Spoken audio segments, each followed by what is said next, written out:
जासूस फौरन crime scene पर पहुंचा। वहां की हालत देखकर उसका मन विचलित हो गया। वह समझ नहीं पा रहा था कि हर पीड़ित का मुंह खुला क्यों रहता है और उसे कोई सुराग क्यों नहीं मिल रहा है। वह घर पहुंचा जहां उसकी निराशा और बढ़। क्राइम सीन पर जासूस एक अजीबोगरीब हत्या की जांच कर रहा था। ये पहली हत्या नहीं थी जिसकी वह तहकीकात कर रहा था, बल्कि यह चौथी हत्या थी। हर हत्या अलग अंदाज में की गई थी। किसी पीड़ित का सिर धड़ से अलग था तो किसी की आंखें बाहर निकाली गई थीं। किसी के हाथ पैर काट दिए गए थे तो किसी का दिल फाड़ कर निकाल दिया गया था। पर एक बात हर हत्या में एक जैसी थी। हर पीड़ित का मुंह भयानक तरीके से खुला हुआ था, जैसे मौत से पहले कुछ ऐसा देखा हो जो उनकी आत्मा को कंपा दे। जासूस अपने ऑफिस में बैठा यही सोच रहा था कि ये सब कत्ल एक ही इंसान कर रहा है या अलग अलग लोग।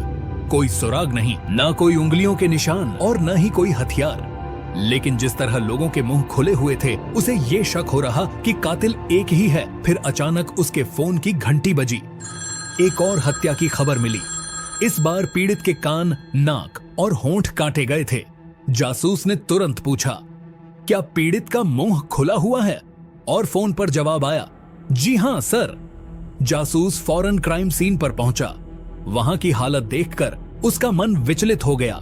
वह समझ नहीं पा रहा था कि हर पीड़ित का मुंह खुला क्यों रहता है और उसे कोई सुराग क्यों नहीं मिल रहा है। वह घर पहुंचा जहां उसकी निराशा और बढ़ गई। उसके सीनियर्स उस पर दबाव बना रहे थे कि वह यह केस छोड़ दे और किसी और को सौंप दे, लेकिन किसी तरह उसने उनसे थोड़ा और वक्त मांगा। जासूस परेशान था, न समय था न कोई सुराग। तभी अचानक उसे एक विचार आया।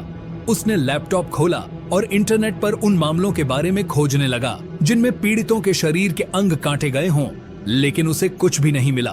तभी अचानक उसकी नजर एक अजीब नोट की तस्वीर पर पड़ी। उस नोट पर लिखा था, तुम्हारा खुला हुआ मुंह तुम्हारे भीतर की अंधेरी दुनिया का दरवाजा है। एक बार खुला तो साया अंदर आ जाएगा, वो राज फुसफुसाएगा जो तुम कभी जानना नहीं चाहते थे। ये पढ़कर जासूस के रोंगटे खड़े हो गए। उसने और गहराई से इस नोट के बारे में जानकारी जुटानी शुरू की। आखिरकार उसे पता चला कि 300 साल पहले एक आदमी था जिसका नाम ब्रॉजको था। उस समय के लोग उसे शैतान का बेटा कहते थे। ब्रॉजको धार्मिक था और उसकी जिंदगी शुरू में अच्छी चल रही थी, लेकिन फिर एक दिन वह अचानक गायब हो गया।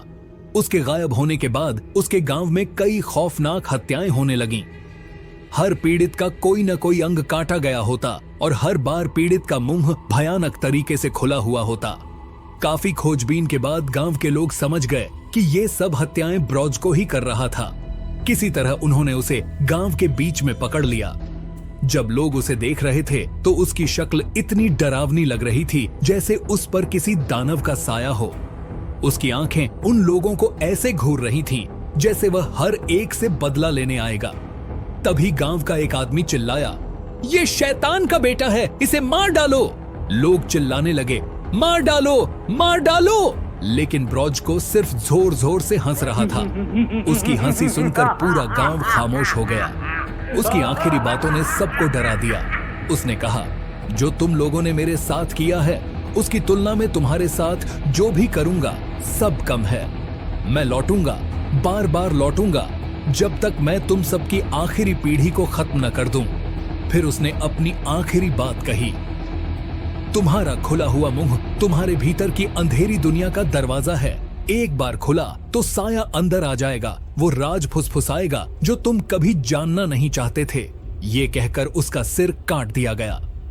जासूस यह सब पढ़कर सिहर उठा। अब उसकी चिंता ये थी कि क्या कोई ब्रॉजको से प्रेरित होकर यह सब कर रहा है या सच में ब्रॉजको वापस लौट आया है। तभी जासूस का चेहरा अचानक से बदल गया। उसकी आंखों में कोई भावना नहीं बची थी, जैसे वह जिंदा लाश हो।